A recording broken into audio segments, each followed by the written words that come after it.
Hello everyone, আজকে তোমাদের কলকা ক্লাসের প্রথম দিন। হ্যাঁ, এত সুন্দর সুন্দর কলকা তোমরাও করতে পারবে। আমি তোমাদের টোটাল 6 দিনের ক্লাস দেবো, আর এই 6টা ক্লাসের পর আমার গ্যারান্টি তোমরা এর থেকেও সুন্দর সুন্দর কলকা করবে। শুরু করা যাক আজকের ক্লাসটি।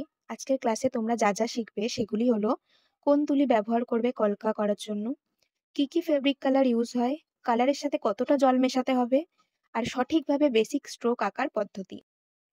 এবার আসি তোমরা কোন তুলি ব্যবহার করবে। আমি যে তুলিটা গত 1 বছর ধরে ব্যবহার করছি সেটা হলো ডিজিটেকের 4টে জিরোর তুলি। এটা আমার পার্সোনালি খুবই পছন্দের তুলি। তোমরা যদি সেম ব্র্যান্ড না পাও তাহলে সোনাইয়ের 4টে জিরোর তুলি নিতে পারো। সো এটা ক্লিয়ার হয়ে গেল যে কলকার জন্য আমরা যে তুলিটা ব্যবহার করব সেটা হচ্ছে 4টে জিরোর তুলি। এবার আসা যাক ফেব্রিক কালারের উপর, আমরা কি কি কালার এখানে ইউজ করব। আমাদের কাছে 4টে কালার থাকলেই যথেষ্ট। সেগুলি হলো white colour, maroon colour, yellow আর চন্দন কালার। এই 4টে কালারই রাখতে হবে আমাদের কাছে।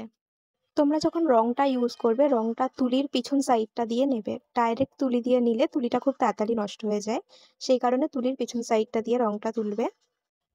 রঙের সাথে কতটা জল মেশাবে, দেখো আমি হাতের উপর রংটা নিয়ে নিয়েছি। এবার আমি তুলির আগাটা জলের মধ্যে ভেজাবো। ভেজালে যেটুকু জল আমার তুলির সঙ্গে আসবে একবারই ভেজাবো, সেই জলটা দিয়ে রংটাকে মিক্সড করব। বেশি জল দিয়ে দিলে কিন্তু রংটা ছড়িয়ে, দেখবে হাতের চারিদিকে ছড়িয়ে যাচ্ছে, তখন বুঝতে পারবে জলটা বেশি হয়ে গেছে। প্রথমে সি এর যে মোটিভগুলি আমি এখন দেখাচ্ছি, এটাই তোমাদের খুব ভালোভাবে শিখতে হবে। এই যে ফার্স্টে আমি যে সিগুলো ড্র করলাম, অনেকে কি করে এগুলোকে লম্বা ছেড়ে দেয়, তো সেরকম হবে না, পুরো সিটাকে গোল শেপে আনতে হবে। প্রথম প্রথম তোমাদের করতে একটু অসুবিধা হবে, কিন্তু এটাকে এভাবেই করতে হবে, তবেই কলকাটা দেখতে সুন্দর হবে। এবার এই কলকার স্ট্রোকটাই আমি উল্টো ভাবে করেছি, দেখো দেখতে পুরো উল্টো সি এর মতো লাগছে। মোট কথা শেপটা একটু গোল রাখতে হবে। আর কলকার বেসটাই হচ্ছে এই সি আর পাতা। তোমরা এই সি আর পাতা যদি ভালোভাবে করতে পারো তাহলে তোমরা নিঃসন্দেহে কলকাও খুব ভালোভাবে করতে পারবে। তো এটা খুব ভালোভাবে প্র্যাকটিস করবে। আর একটা জিনিস, যখনই তুলিতে কালার নেবে প্রথমে ডটটা ড্র করে নেবে, তার কারণ তখন তো কালারের পরিমাণটা বেশি থাকে তুলিতে। তো যদি ডটটা প্রথমে করে নাও তাহলে তারপরে যে দাগগুলো আমরা করছি সেগুলো সরু হয়। আর আমি নেক্সট ভিডিওতে কোনটা করা উচিত কোনটা করা উচিত নয় সেটা বলে দেব।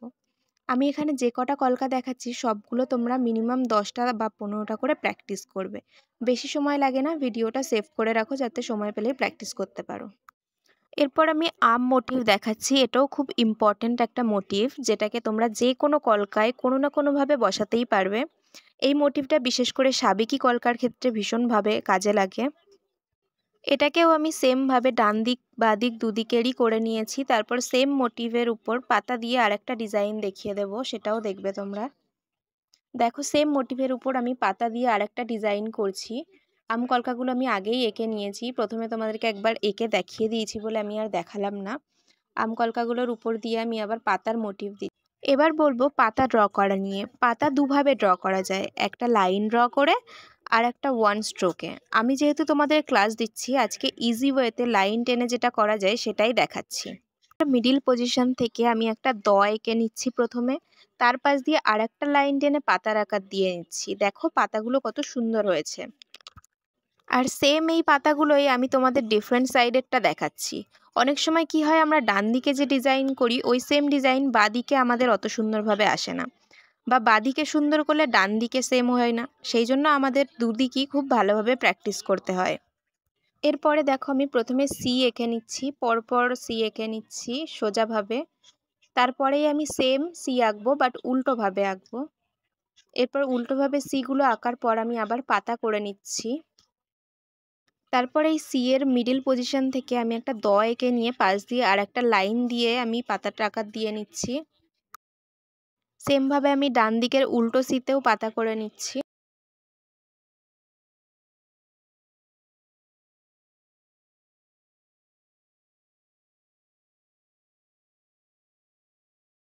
এবার আমি তোমাদেরকে একটা ডিফারেন্ট আম কলকা দেখাচ্ছি। দেখো এটাও খুব ভালোভাবে প্র্যাকটিস করবে তোমরা। পরের ক্লাসে আমি তোমাদেরকে সাবেকি কলকার কিছু মোটিভ দেখাবো। এত ইজি ইজি মোটিভ, সেগুলো তোমরা শিখে নিতে পারবে খুবই সহজে। এবারে দেখো সামান্য একটা ডট দিয়ে আর একটা লাইন টেনে এত সুন্দর একটা কলকার মোটিভ তৈরি করা যায়, সেটা তোমরা এটা না দেখলেই বুঝতে পারবে না।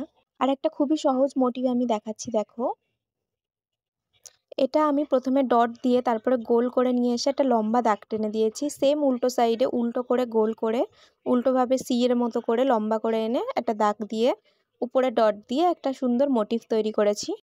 এবারের মোটিভটা দেখো, মুখোমুখি দুটো আম কলকা করছি, তার উপর দিয়ে দুটো পাতার ডিজাইন করে নেব। আর হ্যাঁ, এটা তোমাদেরকে শিখতেই হবে, এটা তোমরা বারবার প্র্যাকটিস করো, 10 থেকে 20 বার প্র্যাকটিস করো, কিন্তু এটাকে কমপ্লিটভাবে শিখতেই হবে, কারণ এটা আমাদের প্রত্যেকটা কলকার ক্ষেত্রেই লাগে। এই মোটিভগুলো শিখতে পারলে আর কোনো মোটিভের দরকার পড়বে না, এই মোটিভগুলো দিয়েই তোমরা ব্রাইডাল কলকা আরামসে করে নিতে পারবে। আজকের মতো ক্লাস এখানেই শেষ। আর এই বেসিক মোটিভগুলো দিয়ে আমি একটা কলকা করেছি, সেটা তোমরা দেখো। যদি এটা টিউটোরিয়াল লাগে তো কমেন্ট করো।